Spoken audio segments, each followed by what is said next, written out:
Hello friend, welcome our channel. ಇವತ್ತು mutton ಸಾರು ಮತ್ತು ಕೈಮಾ ಗೊಜ್ಜು ಮಾಡ್ತಾ ಇದ್ದೀನಿ. ಅದಕ್ಕೆಲ್ಲ ತೊಗೊಂಡಿದ್ದೀನಿ. ಈರುಳ್ಳಿ, ಒಂದು ಅರ್ಧ ಇಂಚು ಬೆಳ್ಳುಳ್ಳಿ, ಮೊಟ್ಟೆ ಒಂದು ಚಕ್ಕೆ, ಲವಂಗ, ಒಂದು ಪಲಾವ್ ಎಲೆ, 2 ಟೊಮೊಟೊ, ಒಂದು ಸ್ವಲ್ಪ ಸೋಂಪು, ಖಾರದ ಪುಡಿ, ಹಸಿಮೆಣಸಿನ್ಕಾಯಿ, ಕಡಲೆಪಪ್ಪು ಪುಡಿ ಮಾಡಿ ಇಟ್ಕೊಂಡಿದ್ದೀನಿ. ಮತ್ತು ಒಂದು ಪಲಾವ್ ಎಲೆ ತೊಗೊಂಡಿದ್ದೀನಿ ಚಿಕ್ಕದು, ಒಣ ಕೊಬ್ಬರಿ ತೊಗೊಂಡಿದ್ದೀನಿ. ಹಸಿ ಕೊಬ್ಬರಿ ಖಾಲಿ ಆಗಿತ್ತು, ಒಣ ಕೊಬ್ಬರಿ ಇತ್ತು ತೊಗೊಂಡಿದ್ದೀನಿ. ಇಷ್ಟು ತೊಗೊಂಡಿದ್ದೀನಿ ನಾನು ಇವತ್ತು. ಕಡಲೆಪಪ್ಪು ಪುಡಿ ಮಾಡಿ ಇಟ್ಕೊಂಡಿರೋದು ತೊಗೊಂಡಿದ್ದೀನಿ. ಇದೆಲ್ಲ ಮಟನ್ ಸಾರಿಗೆ.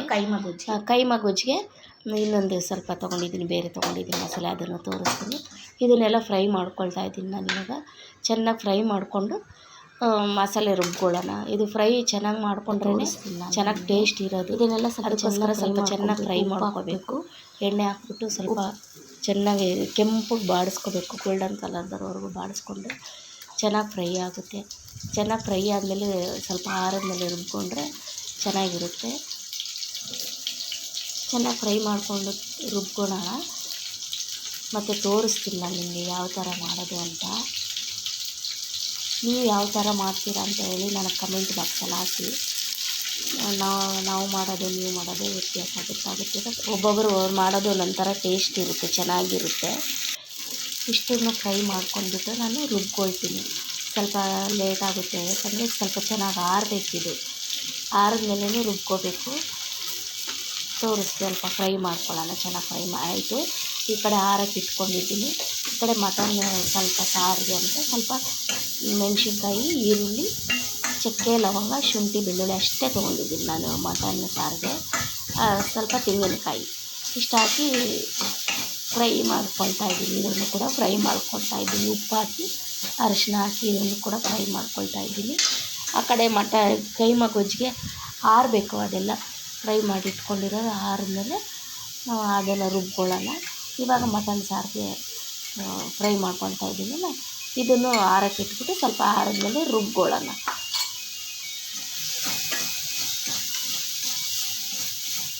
ಸ್ವಲ್ಪ ಚೆನ್ನಾಗಿ ಫ್ರೈ ಮಾಡ್ಕೊಬೇಕು.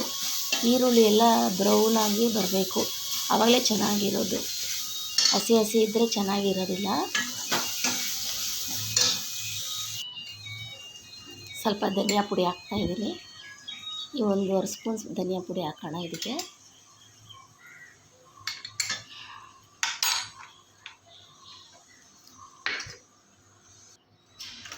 ಈಗ ರುಬ್ಕೊಂಡಿದ್ದೀನಿ, ಮಟನ್ ಸಾರಿಗೆ ರುಬ್ಕೊಂಡಿದ್ದೀನಿ. ಅದೇ ಬಾಣಲಿ ಫ್ರೈ ಮಾಡೋದಲ್ಲ, ಅದೇ ಬಾಣಲಿಲೇ ನಾನು ಒಗ್ಗರಣೆ ಹಾಕ್ತಾಯಿದ್ದೀನಿ.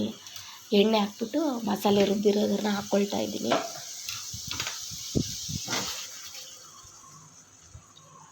ಅದು ಮಸಾಲೆ ಸ್ವಲ್ಪ ಎಣ್ಣೆಯಲ್ಲಿ ಫಸ್ಟೇ ಸ್ವಲ್ಪ ಫ್ರೈ ಮಾಡಿರೋದ್ರಿಂದ ಸ್ವಲ್ಪ ಫ್ರೈ ಮಾಡಿಕೊಂಡ್ರೆ ಸಾಕು. ಇವಾಗ ಸ್ವಲ್ಪ ಫ್ರೈ ಮಾಡಿಕೊಂಡು ಮಟನ್ ಹಾಕ್ಕೊಳ್ಳೋಣ. ನಾವು ಎಣ್ಣೆಯಲ್ಲಿ ಸ್ವಲ್ಪ ಫ್ರೈ ಮಾಡ್ಕೊಳ್ಳೋಣ.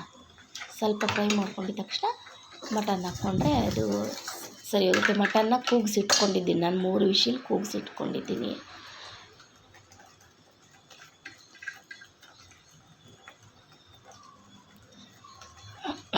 ಸ್ವಲ್ಪ ಉಪ್ಪು ಹಾಕಿದ್ದೀವಿ ಮುಂಚೆನೇ, ಇವಾಗ ಸ್ವಲ್ಪ ಹಾಕೋಣ. ಇದು ಮಸಾಲೆಗೆ ಒಂದು ಸ್ವಲ್ಪ ಉಪ್ಪು ಹಾಕ್ಬಿಟ್ಟು ಮಟನ್ ಹಾಕಿದ್ರೆ ಮಟನ್ ಸಾರು ಸ್ವಲ್ಪ ಕುದ್ಮೇಲೆ ಮಟನ್ ಸಾರು ಆಗುತ್ತೆ. ನೋಡಿ, ಬೇಯಿಸಿಟ್ಕೊಂಡಿದ್ದೀನಿ ಮಟನ್ ನಾನು ಹಾಕ್ತೀನಿ. ಮಟನ್ ಹಾಕ್ಬಿಟ್ಟು ಸ್ವಲ್ಪ ನೀರು ಹಾಕ್ಬಿಟ್ಟು ನಮ್ಗೆ ಎಷ್ಟು ಬೇಕೋ ಅಷ್ಟು ಕನ್ಸಿಸ್ಟೆನ್ಸಿ ನೋಡಿಕೊಂಡು ನೀರು ಹಾಕಿದ್ರೆ ಮಟನ್ ಸಾರು ರೆಡಿ ಆಯಿತು. ಜಾಸ್ತಿ ನೀರಾಗಿ ಮಾಡಿದ್ರೆ ಚೆನ್ನಾಗಿರಲ್ಲ. ಸ್ವಲ್ಪ ಗಟ್ಟಿಗೆ ಮಾಡ್ತೀವಲ್ವ ಎಲ್ಲರೂ, ಅದಕ್ಕೋಸ್ಕರ ನಾನು ಸ್ವಲ್ಪ ಗಟ್ಟಿಗೆ ಮಾಡ್ತಾಯಿದ್ದೀನಿ. ಇದು ಬೆಳಗ್ಗೆ ನಾಷ್ಟಕ್ಕೆ ದೋಸೆ ಜೊತೆ ಇದು ಮಾಡು ಅಂತ ಹೇಳಿ ತಂದು ಕೊಟ್ಟಿದ್ದಾರೆ. ದೋಸೆನೂ ಮಟನ್ ಸಾರು ಮಾಡ್ತಾಯಿದ್ದೀನಿ. ಕೈಮಾ ಗೊಜ್ಜು ಮಧ್ಯಾಹ್ನಕ್ಕೆ ಮಾಡಿ ಚಪಾತಿ ಮಾಡಿ ಅನ್ನ ಮಾಡ್ತೀನಿ.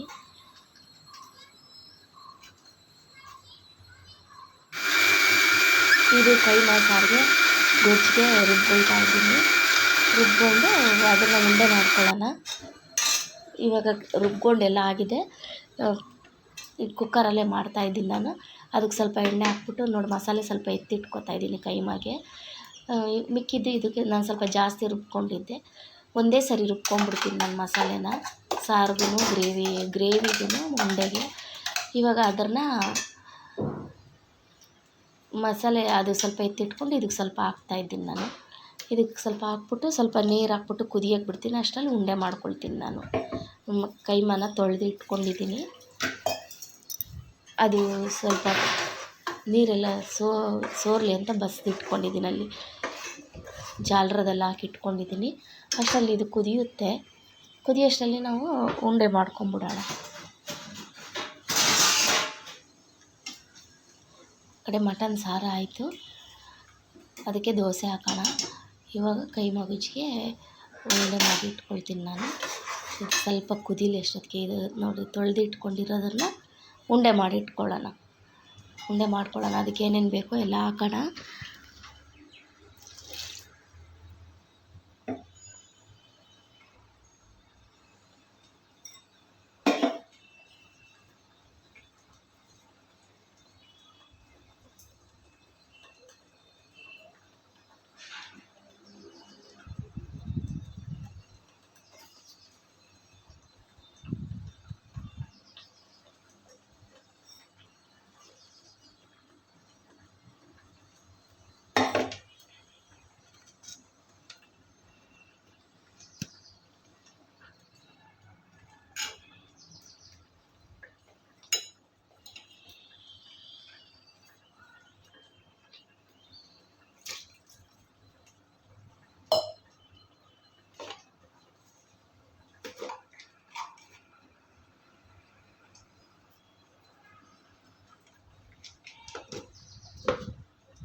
ಬೇಗ ಇದು ಕುದೀತಾ ಇದೆ ನೋಡಿ.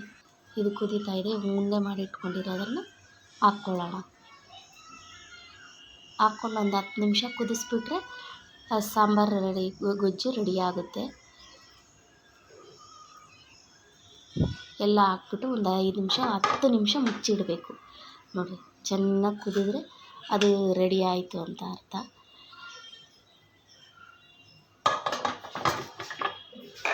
ಅಷ್ಟೊತ್ತಿಗೆ ಚಪಾತಿ ಹಿಟ್ಟು ಕಲಸಿಬಿಟ್ಟು ನಾನು ಚಪಾತಿ ಮಾಡ್ಕೊಳ್ತೀನಿ. ಇದು ಚಪಾತಿ ಹಿಟ್ಟು ಕಲಸಿಟ್ಬಿಟ್ರೆ ಮಧ್ಯಾಹ್ನಕ್ಕೆ ಆಗುತ್ತೆ, ಮೆತ್ತಗಿರುತ್ತೆ. ಹಾಗಾಗಿ ಕಲಸಿಟ್ಬಿಡ್ತೀನಿ. ನೋಡಿರಿ ಆಯ್ತಿದು ನೋಡಿ. ಈ ಥರ ತಿರುಗಿದ್ರು ಕೂಡ ಇದು ಒಡೆದೋಗೋದಿಲ್ಲ. ಸೌಟಾಗಿ ತಿರುಗಿದ್ರು ಕೂಡ ಒಡೆದೋಗೋದಿಲ್ಲ. ಈಗ ಚಪಾತಿ ಮಾಡ್ತಾಯಿದ್ದೀನಿ ನಾನು. ಎಲ್ಲರೂ ನನ್ನ ಚಾನಲ್ನ ವಾಚ್ ಮಾಡೋದಕ್ಕೆ ತುಂಬ ಧನ್ಯವಾದಗಳು.